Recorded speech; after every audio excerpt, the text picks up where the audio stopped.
Hello everyone. Welcome to For Nurses Preparation YouTube channel. I am Neeraj Kumar Kathal. Today is 18 March 2022 and today's important MCQs for upcoming nursing recruitment exams are: first question. The nurse should instruct the patient who has a diagnosis of folic acid deficiency anemia to increase intake of which of the following food. अगर किसी patient में folic acid की कमी के कारण anaemia हो जाता है तो इस पेशेंट को आप कौन सा फूड सब्सटेंस ज़्यादा मात्रा में लेने के लिए कहेंगे। यानी सिंपली आपको बताना है कि वह फूड सब्सटेंस कौन सा है जिसमें फॉलिक एसिड पर्याप्त मात्रा में पाया जाता है। डेयरी प्रोडक्ट्स में, ग्रीन लीफी वेजिटेबल्स में, सिट्रस जूसेस में या फिर फिश और पोल्ट्री प्रोडक्ट्स में।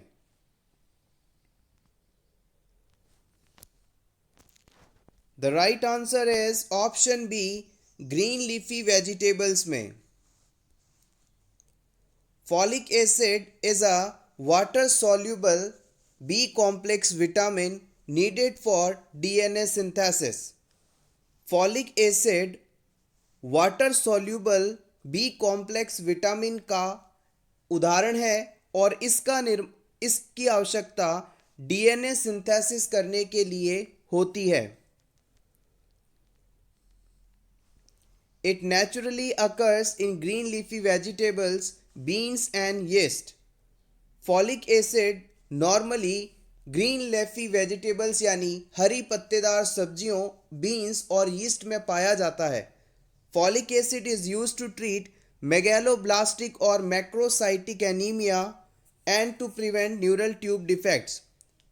फॉलिक एसिड को आप विटामिन B9 के नाम से भी जानते हैं और याद रखिएगा विटामिन B9 या फॉलिक एसिड मेगैलोब्लास्टिक या मैक्रोसाइटिक एनीमिया जो कि फॉलिक एसिड की कमी के कारण होता है उसके ट्रीटमेंट में इस्तेमाल होता है। साथ ही साथ प्रेगनेंसी के दौरान यदि मदर में इसकी कमी हो जाए तो बच्चे में न्यूरल ट्यूब डिफेक्ट्स भी हो सकते हैं।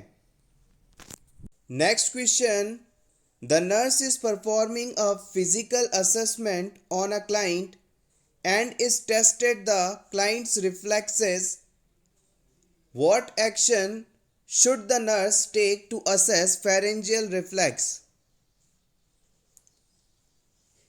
एक नर्स के द्वारा किसी पेशेंट में फिजिकल असेसमेंट किया जा रहा है। इस पेशेंट में फेरेंजियल रिफ्लेक्स को असेस करने के लिए कौन सा इंटरवेंशन किया जाएगा ये आपको सेलेक्ट करना है। Option 1, ask the patient to swallow. Option 2, pull down on the lower eyelid. Option 3, shine a light toward the bridge of nose या फिर stimulate the back of throat with a tongue depressor. किस method द्वारा हम pharyngeal reflex को assess कर सकते हैं? The right answer is option 4। आइए इसके बारे में और जान लें।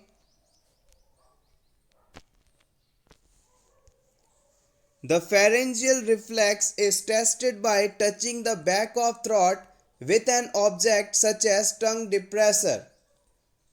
फेरेंजियल रिफ्लेक्स को आप गैग रिफ्लेक्स के नाम से भी जानते हैं और इसे असेस करने के लिए हम बैक ऑफ द थ्रोट को किसी ऑब्जेक्ट जैसे टंग डिप्रेशर आदि की मदद से स्टिमुलेट करते हैं, टच करते हैं। A positive response is to reflex is consider normal. अगर इस एरिया को टच करने के बाद बॉडी द्वारा एक पॉजिटिव फीडबैक दिया जाता है तो इसका मतलब है कि पर्सन में ये रिफ्लेक्स नॉर्मली है।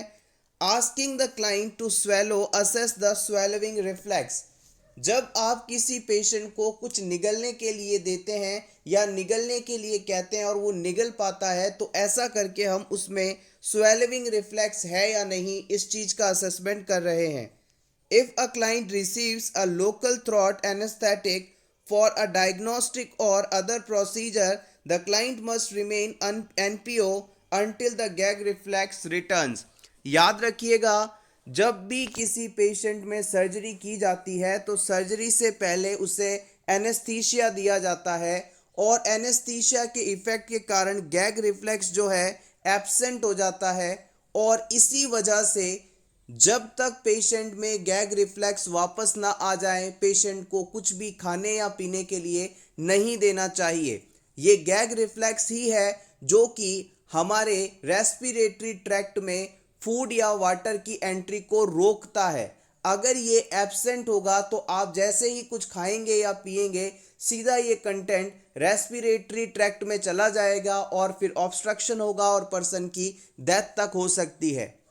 याद रखिएगा एक और इम्पॉर्टेंट पॉइंट, सर्जरी के बाद पेशेंट को गैग रिफ्लेक्स आने के बाद सबसे पहले वाटर या लिक्विड कंटेंट दिया जाता है और उसके बाद जब पेशेंट में बाउल साउंड प्रेजेंट हो जाते हैं तब उसे कोई सेमी सॉलिड या सॉलिड सब्सटेंस खाने के लिए दिया जाता है। इन चीज़ों को भी प्रीवियस एग्जाम में पूछा गया है, इंपॉर्टेंट है। Next question, thalassaemia is a congenital.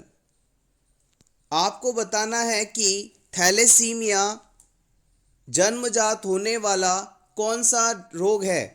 क्या ये बोन्स का डिफेक्ट है, ब्लड डिसऑर्डर है, न्यूरल डिफेक्ट है या मस्कुलर डिफेक्ट है? The right answer is option B, thalassaemia एक कंजेनाइटल ब्लड डिसऑर्डर है। Next question, which is the preferred method of opening the airway of unconscious patient who may have suffered with neck injury? अगर किसी unconscious patient में आपको airway open करना है और हो सकता है कि इसे नेक एरिया में इंजरी हो तो इस सिचुएशन में आप कौन सा मेथड इस्तेमाल करेंगे? Head tilt, chin lift, jaw thrust या extension of neck?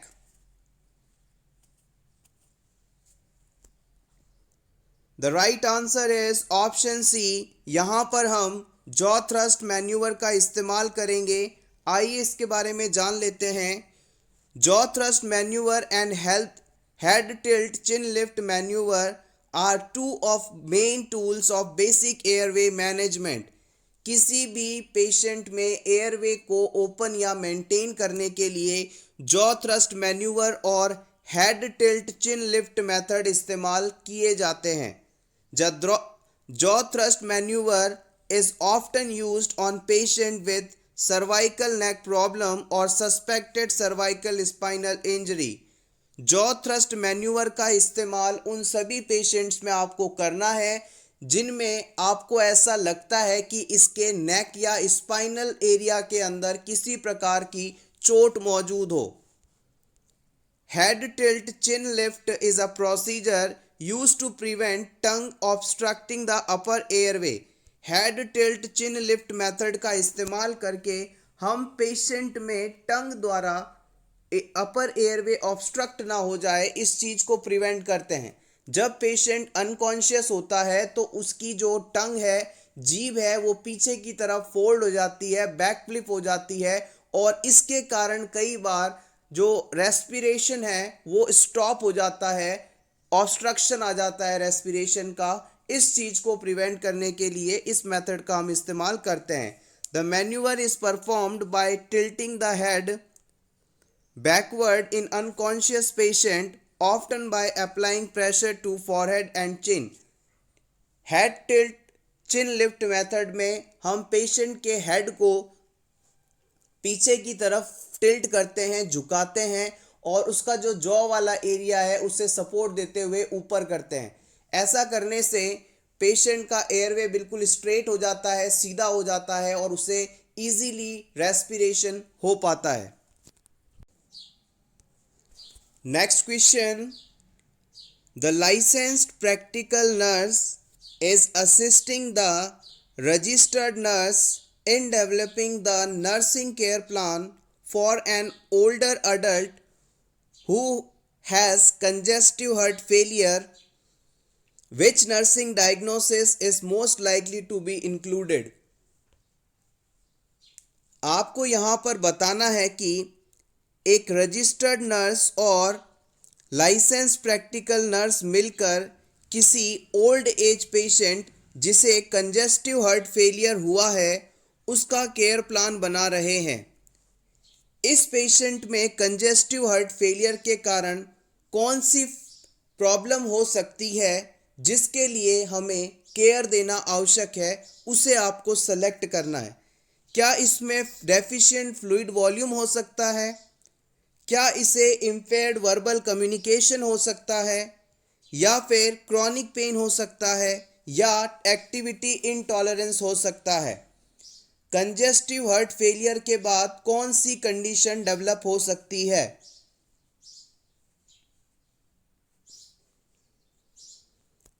The right answer is option 4।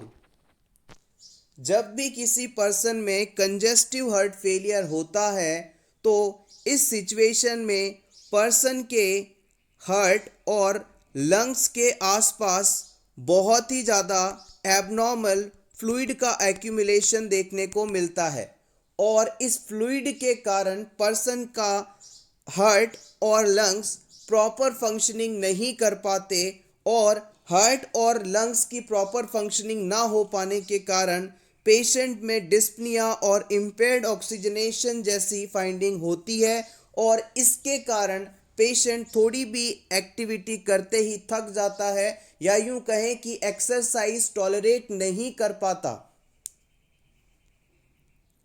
Excessive fluid volume manifested by edema is much more likely to occur with congestive heart failure than deficient fluid volume।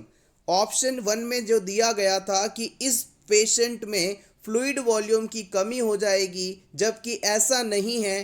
Congestive heart failure के अंदर fluid volume की मात्रा काफ़ी ज़्यादा बढ़ जाती है। Impaired verbal communication would describe the dysphagia which occurs with cerebrovascular accident, not congestive heart failure। अगर किसी पर्सन में वर्बल कम्युनिकेशन इम्पेयर हो रहा है, यानी वो बातचीत नहीं कर पा रहा है, तो इस सिचुएशन को आप डिस्फेशिया के नाम से जानेंगे, और जनरली ये कंडीशन सेरिब्रोवैस्कुलर एक्सीडेंट के बाद देखने को मिलती है, ना कि कंजेस्टिव हार्ट फेलियर के बाद। एक्यूट पेन में occur with congestive heart failure when exacerbation occur. हाँ, अगर पेशेंट कंजेस्टिव हार्ट फेलियर में है और बहुत ही ज़्यादा एक्टिविटी, एक्सरसाइज या कुछ काम करने की कोशिश करता है, तो उसे एक्यूट पेन हो सकता है, सीवियर पेन हो सकता है। Chronic pain does not usually occurs in congestive heart failure. कभी भी कंजेस्टिव हार्ट फेलियर होने पर पेशेंट में क्रॉनिक पेन नहीं देखा जाता। क्रॉनिक पेन का मतलब है कि धीरे धीरे डेवलप होने वाला पेन जो कि लंबे समय तक लगातार बना रहता है। Next question, characteristic feature of pyloric stenosis. Pyloric stenosis condition में कौन सा फीचर देखने को मिलेगा? Watery diarrhoea, jelly like stool, projectile vomiting, या कॉन्स्टिपेशन?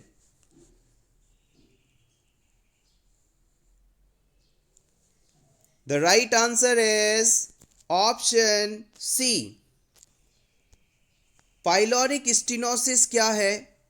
देखिए, मान लीजिए ये किसी पर्सन का, किसी बच्चे का स्टमक एरिया है, और इस स्टमक एरिया में स्टमक और ड्यूडेनम जिस जगह पर आपस में जुड़ते हैं उस जगह में पाइलोरस एरिया कहा जाता है। इस पाइलोरिक एरिया में जो सेल्स होती हैं उनमें हाइपरट्रॉपी हो जाती है, यानी यहाँ की जो सेल्स हैं वो नॉर्मल सेल्स की तुलना में काफ़ी बड़ी स्ट्रक्चर वाली सेल्स हो जाती हैं, और इस कारण जो इस एयर की इस रूट की जो ओपनिंग है, इस गट की जो ओपनिंग है वो लगभग क्लोज हो जाती है, यानी अब फूड सब्सटेंस जो है आगे की तरफ मूव नहीं कर पा रहा, क्योंकि यहाँ पर सेल्स का साइज बढ़ने के कारण ब्लॉकेज आ गया है। इस सिचुएशन में क्या होता है कि फूड कंटेंट स्टमक में इकट्ठा होने लगता है और फिर बच्चा बहुत ही तेजी से वॉमिटिंग करता है। इसे हम प्रोजेक्टाइल वॉमिटिंग के नाम से जानते हैं। प्रोजेक्टाइल वॉमिटिंग का मतलब है बहुत ही फोर्सफुल वॉमिटिंग जो कि कई फीट्स तक जाकर गिरती हैं। This is exactly cause the projectile vomiting, और ये आपको पाइलोरिक स्टेनोसिस कंडीशन में देखने को मिलता है। प्रीवियस एग्जाम में इस क्वेश्चन को कई बार पूछा गया है, इंपॉर्टेंट है। Next question, a child is on oral preparation, what is the important teaching point for this child? किसी बच्चे को ओरल प्रिपरेशन पर रखा गया है। ओरल प्रिपरेशन पर होने का मतलब एग्जैक्टली क्या है आपको ये बताना है। Option A, loose stools are common with iron preparation. जब बच्चे को आयरन प्रिपरेशन दी जाती है तो उसमें लूज स्टूल देखने को मिलते हैं। या फिर iron preparation need to take 1 hour before the meal. Iron preparation को 1 घंटा पहले लेना चाहिए खाने से। Allow the child to take diluted iron preparation through straw. हम इस बच्चे को डाइल्यूटेड फॉर्म में आयरन सप्लीमेंटेशन लेने के लिए कहेंगे और स्ट्रॉ के थ्रू। या फिर avoid citrus fruits along with iron therapy. हमें आयरन थेरेपी के साथ जितने भी खट्टे फल हैं उन्हें नहीं खाने के लिए कहना चाहिए। ओरल प्रिपरेशन के लिए कौन सा पॉइंट इंपॉर्टेंट है यह आपको बताना है।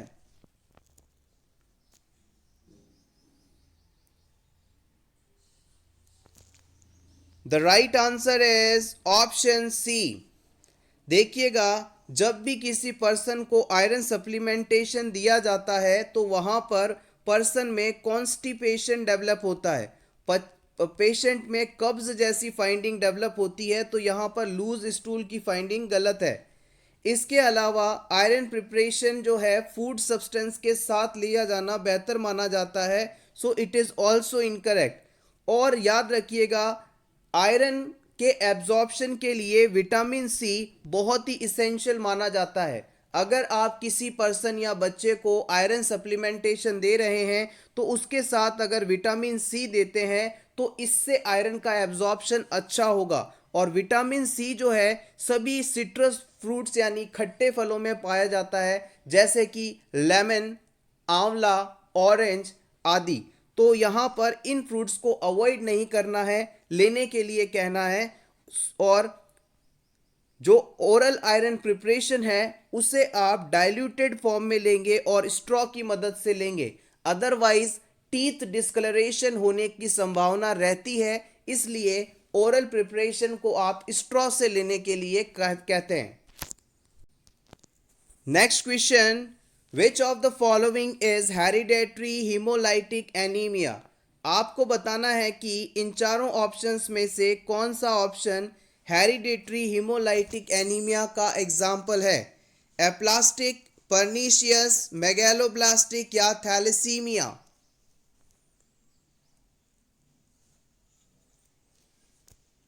The right answer is option D. It is thalassemia. Thalassaemia hereditary haemolytic anaemia का एग्जाम्पल है। Question number 10, a client 36 hours after the intestinal resection move into sitting position in bed and immediately tells the nurse something just gave way under my dressing. On examination, the nurse discovers that the incision has dehisced and loop of intestine is protruding. Which is the first action nurse should take? किसी patient में intestinal resection surgery हुई थी, यानी इसकी intestine का एक हिस्सा काट कर जो कि डिजीज्ड था उसे रिमूव कर दिया गया और फिर बाकी रिमेनिंग इंटेस्टाइन को आपस में जोड़कर स्टिचेस लगा दिए गए। ये प्रोसीजर 36 आवर्स पहले हुआ था और अब इस पेशेंट को सिटिंग पोजीशन में लाया गया है, यानी वो पेशेंट सुपाइन में था, अब उसे बैठाया गया। जैसे ही पेशेंट बैठता है, सिटिंग पोजीशन में आता है, वो तुरंत ऐसा फील करता है कि उसकी ड्रेसिंग के नीचे शरीर का कोई हिस्सा बाहर निकल गया है, जस्ट गेव वे। ऐसा कहने पर नर्स उस ड्रेसिंग को हटाकर देखती है तो वहां पर जो सूचर्स थे वो टूट चुके हैं और जो इंटेस्टाइन का लूप है, इंटेस्टाइन का कुछ भाग, वो इंसिजन एरिया से बाहर की तरफ निकल गया है, एब्डोमेन से बाहर आ गया है। तो इस सिचुएशन को देखकर आप क्या करेंगे? फर्स्ट एक्शन क्या होगा आपको ये बताना है। सबसे पहले आप क्या करेंगे? आपके ऑप्शंस हैं नोटिफाई द सर्जन, हम सर्जन को इन्फॉर्म करेंगे, या फिर cover the protruding intestine with sterile dressing, wet with normal saline, हम जो इंटेस्टाइन बाहर निकल गई है उसे स्टेराइल ड्रेसिंग से कवर करेंगे और फिर इसे नॉर्मल सलाइन से वेट कर देंगे, या फिर assist the client to low Fowler position, हम इस पेशेंट को लो फॉवलर पोजीशन में बिठाएंगे, लिटाएंगे, या फिर ऑब्टेन अ वुंड कल्चर, हम एक वुंड कल्चर का सैंपल कलेक्ट करेंगे। सबसे पहला काम इस सिचुएशन में आप क्या करेंगे वो आपको बताना है। क्वेश्चन काफी लंबा था लेकिन बात बहुत सिंपल सी इन्होंने पूछी है। The right answer is option C. यहां पर हम इस पेशेंट को लो फॉवलर में शिफ्ट करेंगे सबसे पहले। ऐसा क्यों है आइए इसे जान लेते हैं, रैशनल को जान लेते हैं। A low Fowler's position take stress off the suture line and prevents further disruption. आप जब पेशेंट को लो फॉवलर पोजीशन में ला देते हैं, लिटा देते हैं, तो ऐसा करने से पेशेंट के एब्डोमिनल एरिया पर किसी भी प्रकार का प्रेशर नहीं रहेगा और ऐसा करने से फर्दर डैमेज नहीं होगा। इसलिए सबसे पहला ऑप्शन है, जो पेशेंट सिटिंग पोजीशन में था उसे तुरंत आप लो फॉवलर पोजीशन में ले आएंगे। उसके बाद जो इंटेस्टाइन का हिस्सा बाहर निकला है उसे स्टेराइल वेट ड्रेसिंग से कवर करेंगे और फिर जाकर फिजिशियन को इन्फॉर्म करेंगे। This is the sequence of action we will take. Question number 11, following a plaster cast the nurse should assess first. किसी पेशेंट में प्लास्टर करने के बाद सबसे पहले एज अ नर्स आप क्या चेक करेंगे? Colour of extremities, temperature, movement of toe, या फिर पैलर?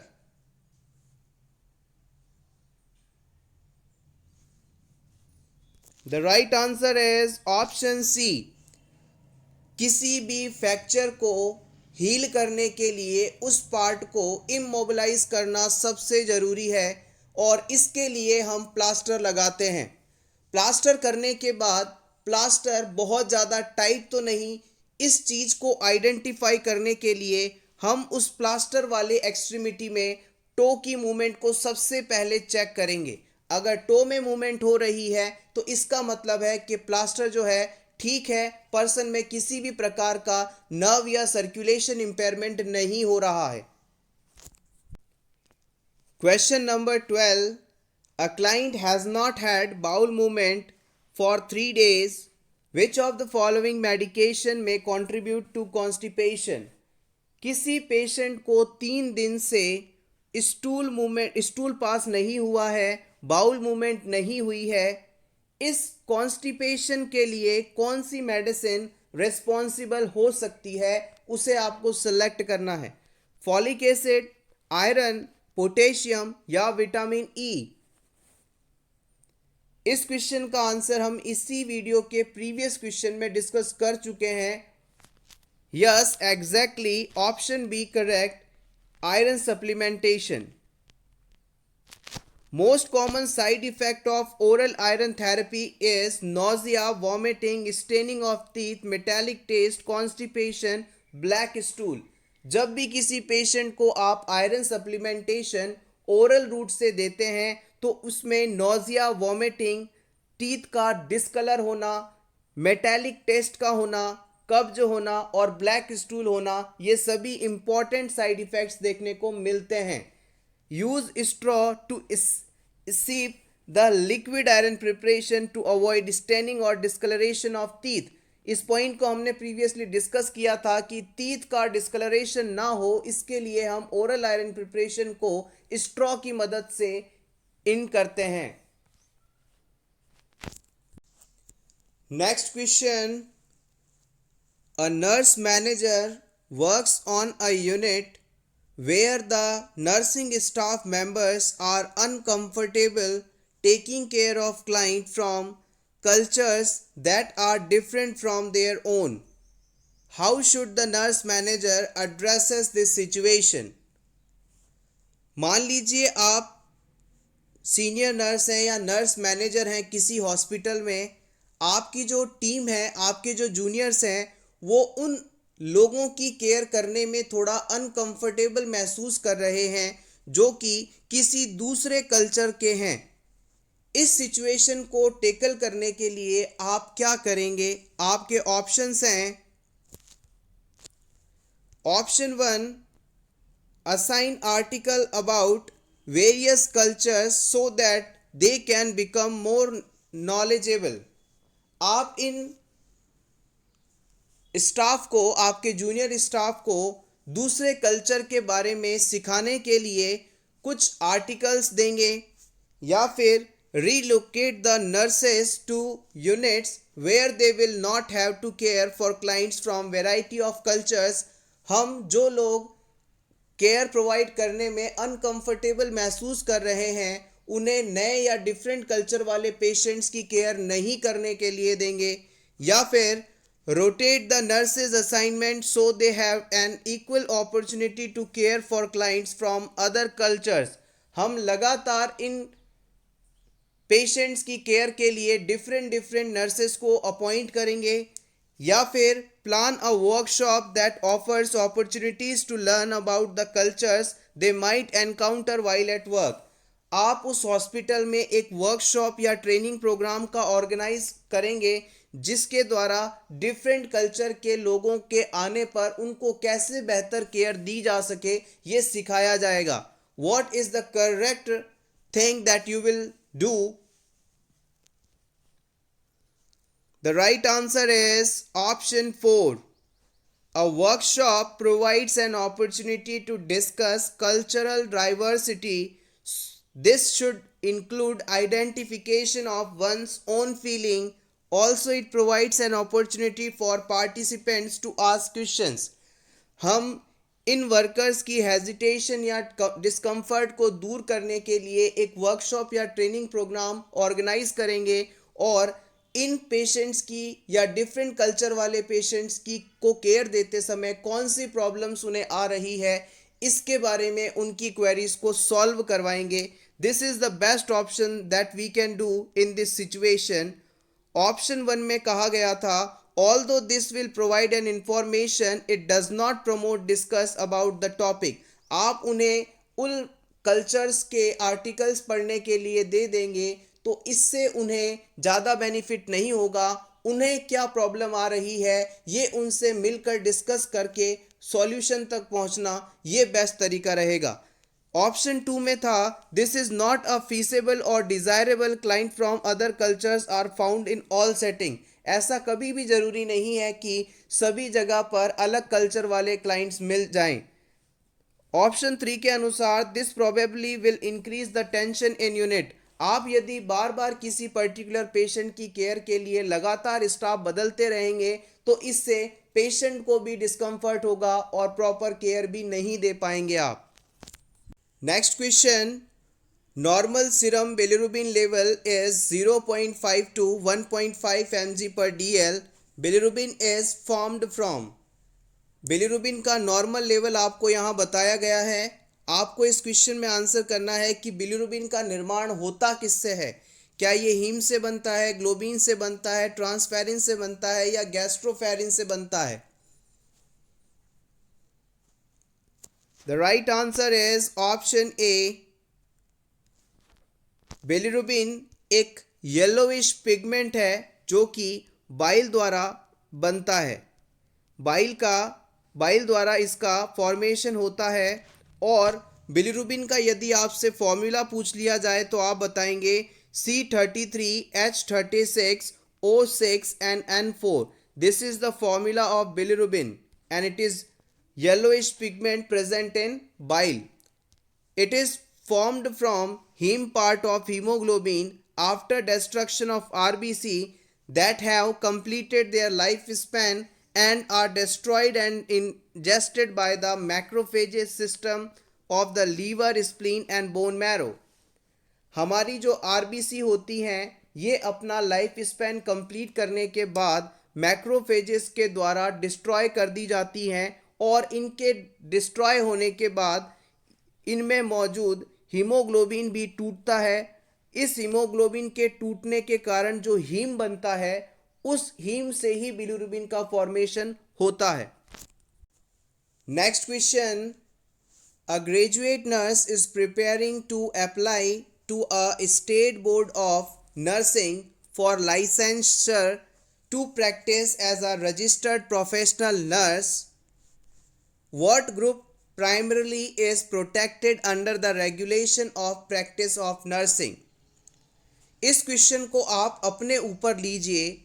आपने जनरल नर्सिंग, मिडवाइफरी या बीएससी नर्सिंग डिग्री की और डिग्री करने के बाद आप अपने रजिस्ट्रेशन सर्टिफिकेट या रजिस्ट्रेशन नंबर के लिए अप्लाई करते हैं, जिसके बाद आपको रजिस्टर्ड नर्स और रजिस्टर्ड मिडवाइफरी नंबर मिलता है, RNRM नंबर मिलता है। और इस नंबर को मिलने के बाद आप किसी भी हॉस्पिटल में प्रैक्टिस कर पाते हैं। गवर्नमेंट के बनाए इस सिस्टम के कारण बेसिकली हम किसे फ़ायदा पहुंचा रहे हैं, किसे प्रोटेक्ट कर रहे हैं, ये आपको बताना है। पब्लिक को, प्रैक्टिसिंग नर्सेस को, एम्प्लॉइंग एजेंसी को या फिर पीपल विथ हेल्थ प्रॉब्लम्स को। The right answer is option 1.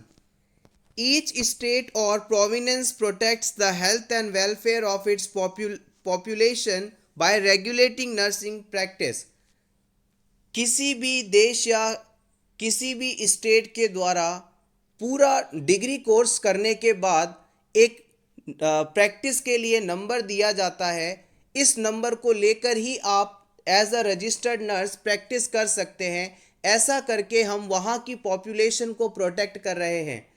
आपको यदि कोई काम आता ही नहीं है लेकिन फिर भी आप उसे करते हैं बिना किसी के सीखे, तो इस सिचुएशन में आप उस पेशेंट की, पर्सन की लाइफ को रिस्क में डालते हैं। इसी कारण गवर्नमेंट जो है पहले डिग्री करवाती है और फिर आपको प्रैक्टिस के लिए एक लाइसेंस देती है। So it is essential, otherwise कोई भी आकर ट्रीटमेंट शुरू कर देगा और इससे पेशेंट्स को काफ़ी लॉस होगा। Next question, the last product in the process of blood coagulation is, blood clot जब बनता है तो फाइनल जो क्लॉट होता है उसे आप किस नाम से जानते हैं? फिब्रिन, थ्रोम्बिन, प्रोथ्रोम्बिन या thromboplastin? The right answer is option A, it is fibrin.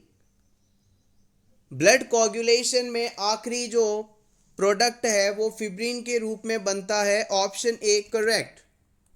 Next question, a client arrives in emergency room with a possible fractured femur, the nurse should anticipate an order for. आप emergency में duty कर रहे हैं और आपके पास एक ऐसा patient आता है जिसमें फीमर बोन फ्रैक्चर हुई है। इस सिचुएशन में हेल्थ केयर प्रोवाइडर द्वारा कौन सा ऑर्डर दिया जा सकता है, ऐसा आप अनुमान लगाते हैं, एंटीसिपेट करते हैं। आपके ऑप्शंस हैं, ट्रेंडेलबर्ग पोजीशन के लिए कहा जा सकता है आपसे, या फिर आइस टू एंटायर एक्सट्रीमिटी कहा जा सकता है आपसे, बर्ग्स ट्रैक्शन लगाने के लिए कहा जा सकता है, या फिर एबडक्शन पिलो लगाने के लिए कहा जा सकता है। The right answer is option C. यहाँ पर पेशेंट में बर्ग्स ट्रैक्शन लगाने के लिए कहा जा सकता है। हमारे थाइस में पाई जाने वाली फीमर बोन हमारी बॉडी की सबसे मजबूत और सबसे लंबी हड्डी मानी जाती है। इस बोन के फ्रैक्चर होने के बाद पेशेंट को जब तक ऑपरेशन नहीं किया जाता बग्स ट्रैक्शन लगाने के लिए कहा जाता है। बग्स ट्रैक्शन लगाने का फ़ायदा ये है कि इससे जो लेग है वो एक अलाइनमेंट में रहेगा, यानी रीअलाइन पोजीशन में होगा, एक सीधी लाइन में मेंटेन रहेगा और इस अलाइनमेंट को मेंटेन कर पाने के कारण पर्सन में ना तो स्पाज्म आएंगे ना ही उसे पेन होगा। तो हम कह सकते हैं कि फीमर बोन फ्रैक्चर होने के बाद जब तक उसे सर्जरी के लिए प्रिपेयर नहीं किया जाता उसमें बग्स ट्रैक्शन लगाने को कहा जा सकता है। Option C correct. Next question, a client with suspected renal disease is to undergo a renal biopsy. The nurse plans to include which statement in this teaching session?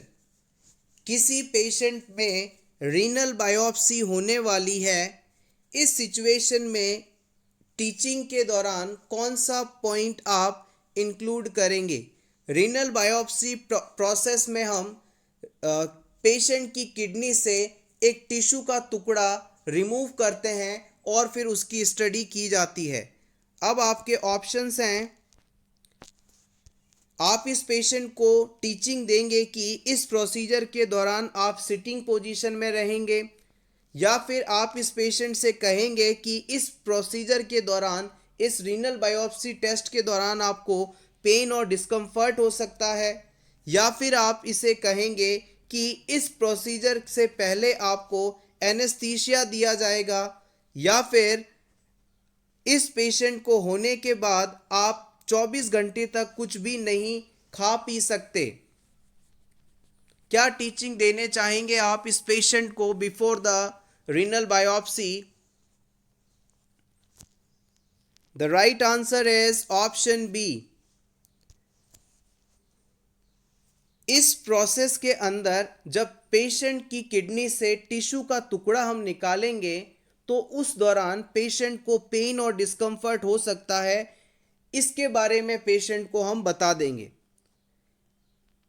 Renal biopsy procedure के दौरान हम patient को prone position में रखते हैं, यानी उल्टा लेटा देते हैं। इस प्रोसेस में हम एनेस्थीसिया का इस्तेमाल नहीं करते। रीनल बायोप्सी के बाद पर्सन खा पी सकता है, 24 घंटे तक उसे खाने पीने से मना करना आवश्यक नहीं है। Next question, Cooley's anaemia is caused by which reason? आपको बताना है कि कुलेज एनीमिया का क्या कारण होता है। Deficiency of vitamin C, deficiency of vitamin B12, deficiency of beta chain of haemoglobin, या फिर डेफिशिएंसी ऑफ अल्फा चेन।